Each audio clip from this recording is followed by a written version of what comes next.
Today in Mountain View, California, we're diving into a series of surprising developments that could reshape the cityscape and beyond.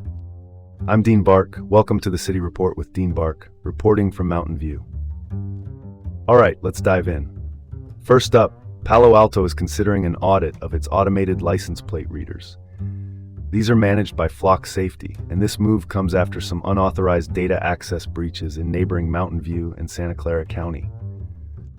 You see, despite local laws meant to protect our privacy, data was shared for immigration and healthcare enforcement under the Trump administration. Palo Alto's contract with Flock began modestly in 2023 with 20 cameras and expanded to 30 in 2024. To make sure data security and compliance are up to snuff, Palo Alto plans a $30,000 audit by Baker Tilly.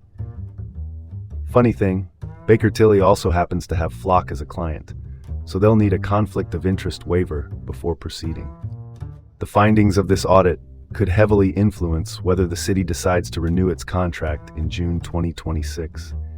The privacy of residents should never be compromised, and these audits are crucial to upholding trust. Let's transition to this. Mountain View is taking on the federal government in a lawsuit over some tricky grant restrictions. The U.S. Department of Housing and Urban Development added these conditions in September 2025, restricting grant money from being used for gender ideology, elective abortions, or illegal immigration. Mountain View, which gets about $600,000 annually from the Community Development Block Grant Program, is not pleased. To keep supporting local nonprofits like the Community Services Agency, the city plans to use unspent grant money and other sources to bypass these restrictions. This, right here, is a classic case of local needs clashing with federal policies. It's crucial to ensure that vital services aren't disrupted. All right, next topic. Rising inequality is fueling populist sentiment in our very own Silicon Valley. A new report highlights how the growing gap between the haves and the have-nots is stirring the pot. Even though 80% of residents enjoy good health and high wages, the high cost of housing and job displacement thanks to AI are causing unrest. Here's a staggering figure. The top 10% holds 75% of the wealth, while the bottom half holds less than 1%. Notable figures like Bernie Sanders and Ro Khanna have been vocal critics of the tech industry, and it's no wonder people are demanding change. Moving on, California's Little Hoover Commission is calling for new rules on data centers and their electricity costs.